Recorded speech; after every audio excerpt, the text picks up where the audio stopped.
User story maps are considered to be information radiators, and that means we can get a lot of information just by looking at a user story map.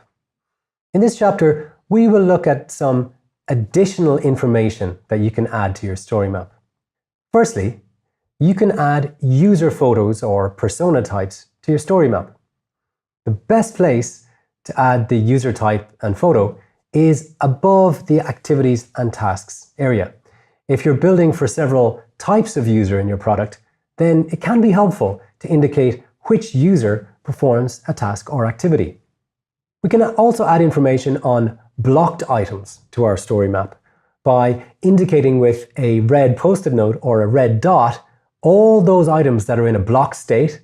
We can easily see where progress is threatened. We can also highlight risks and assumptions in our story map.